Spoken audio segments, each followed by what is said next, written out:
नमस्कार दोस्तों, स्वागत है आप सभी का हमारे प्रोग्राम नोज़ गेज स्टार्स में। जैसा कि आप जानते हैं कि हम हमारे इस प्रोग्राम में आपको हमेशा से ही नोज़ के सितारों से मिलवाते आए हैं, लेकिन आज हम आपको उस बड़े सितारे से मिलवाने जा रहे हैं जो इन सितारों को तराशते हैं, सजाते हैं, संवारते हैं और चमकाते हैं और आसमान में चमकने योग्य बनाते हैं। तो चलिए, आज हमारे साथ हैं कॉम्पिटिटिव सेल की director Anjali ma'am. Hello Anjali ma'am. Hello ma'am, thank you for the kind words. Ma'am, स्वागत है आपका हमारे प्रोग्राम नोज़ गेज स्टार्स में।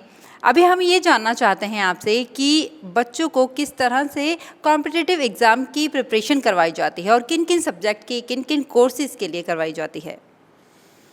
एक्चुअली मैम, आफ्टर कोविड जितनी भी एलीट इंस्टीट्यूशंस हैं इंडिया की, उन लोगों ने अपने एंट्रेंस के लिए जो है 12th बोर्ड्स का क्राइटेरिया ख़त्म कर दिया है।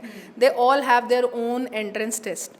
तो the students of class 11th and 12th from all the streams, commerce, humanities and sciences are prepared for all the entrance exams after 12th। तो आप अभी आपके बच्चों की यहाँ पे स्ट्रेंथ क्या रहती है, किस तरह से उनकी जो स्टडी का टाइमिंग है, क्योंकि सीबीएसई बोर्ड का सिलेबस अलग है और फिर उसी के अकॉर्डिंग, उसी के साथ साथ आप कॉम्पिटिटिव एग्ज़ाम की भी प्रिपरेशन करवाती हैं, तो उन्हें पर आवर कैसे डेली पर आवर के हिसाब से स्टडी करवाई जाती है या वीकली, किस तरह से? I'll let you explain this. First question was about the strength. तो strength बिल्कुल हमारी normal 40 students in a class, not more than that. This is the strength of each section for commerce, humanities, sciences, class 11th and 12th. रही बात syllabus कवरेंस की ma'am, जो science यानी कि medical non medical के entrance test हैं, उनका syllabus CBSE NCERT syllabus जैसा ही होता है, तो उनको तो कोई प्रॉब्लम नहीं आती। डोमेन सब्जेक्ट्स ज़्यादातर हम फिजिक्स, केमिस्ट्री, मैथमेटिक्स पर फोकस करते हैं along with the preparation of English and optional subject. तो साइंसेस तो रन स्मूथ। कमर्स और ह्यूमैनिटीज़ में जो कॉम्पिटिटिव एग्जामिनेशन का जो सिलेबस होता है और जो हमारा डोमेन सीबीएसई सिलेबस होता है, that is a bit different. So how we target this? We have, suppose we are having 6 lectures in a day. So we don't take it as 6 lectures in a day. We take it as 36 lectures in a week with 6 working days. So in 36 lectures को we divide it into all the domain subjects, English optional subjects, as well as the other subjects which are required for competitive excellence, like mental ability, legal reasoning, like GK, current affair, newspaper reading. So all these subjects are included in that 36 period program for 1 week. तो वो जैसे कुछ बच्चे ये extra preparation नहीं करते हैं और जो बच्चे करते हैं तो उनका क्या स्टडी आवर थोड़ा सा एक्स्ट्रा रहता है?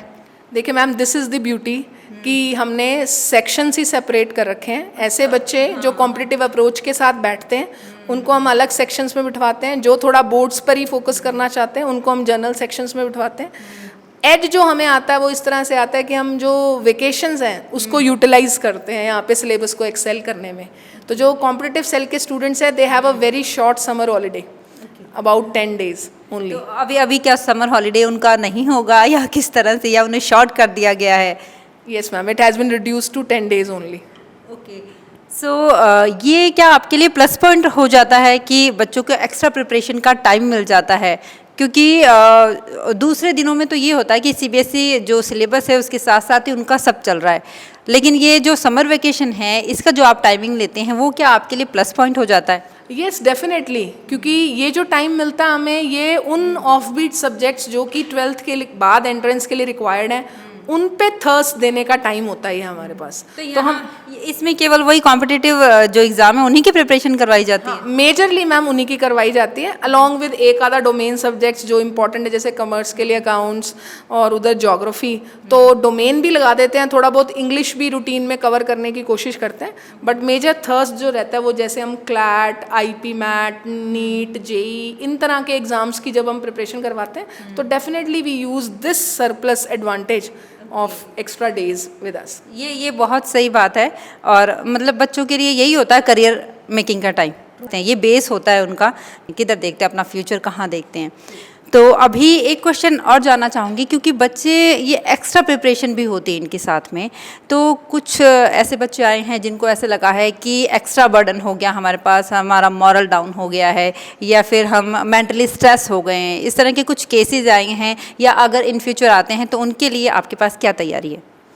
Actually, ma'am, preparation of competitive examination is very dry, but not in our school campus. Because the force that drives students towards competitive excellence is motivation. As sir says, we teachers are mentors. वो motivation ही हम उनको इतना देते हैं कि देखो बेटा, this is the simplest thing, but this has been asked in this manner. तो when we decode this, students feel यार ये easy है, it is doable, I can do it. It is all propaganda कि हो toughest exam नहीं हो सकता. But still some students come to us like saying ma'am नहीं हो पा रहा है, सब कुछ कर रहे हैं. तो in that case we provide them counseling also. We have in-house counselor, so she takes session with them, all the students who are feeling so, and we try to cover every aspects to get the confidence back of our own students. ये बहुत बढ़िया हो जाता है कि होता ही है कि बच्चे चलते चलते एकदम से स्ट्रेस्ड हो जाते हैं, तो उनके लिए काउंसलिंग भी होती है, यहाँ पर काउंसलिंग की व्यवस्था भी है. ये बहुत बढ़िया चीज़ है नोज़गे की. सो मैम ये जानना चाहते हैं कि ये कॉन्सेप्ट कहाँ से आया, कौन लेके आया इसे? Actually, the concept of competitive cell was initiated on the basis of some institutions. जैसे दिल्ली में एक इंस्टीट्यूशन है जामिया मिलिया, उसका खुद का यूपीएससी प्रिपरेशन हाउस है. वहाँ से बहुत बच्चे यूपीएससी में निकलते हैं, इनफैक्ट टॉपर्स निकलते हैं. तो on that same basis sir initiated competitive cell in नोज़गे also, and he has named our office Lyceum. हाँ, Lyceum was Aristotle's first institution of world history जिसमें सभी सब्जेक्ट्स की रिसर्च वॉज अलाउड. तो since in competitive cells also we are not just preparing the students of science only, we are preparing students of commerce, humanities as well. So on the same theme our office is named Lyceum. Thank you ma'am, thank you so much. आपने इतनी अच्छी बातें हमारे साथ share की. यहाँ की जो भी कॉम्पिटिटिव एग्ज़ाम्स की प्रिपरेशन करवाई जाती है वो बहुत हेल्पफुल रहेंगे. जो बच्चे कंपटीशन का उनके अंदर फियर रहता है उसके लिए ये बहुत हेल्पफुल रहेगा. Thank you so much ma'am. Thank you ma'am. At last I would conclude that for competitive exam excellence, coaching is not required, right preparation is required. Yes. Thank you ma'am. Thank you so much.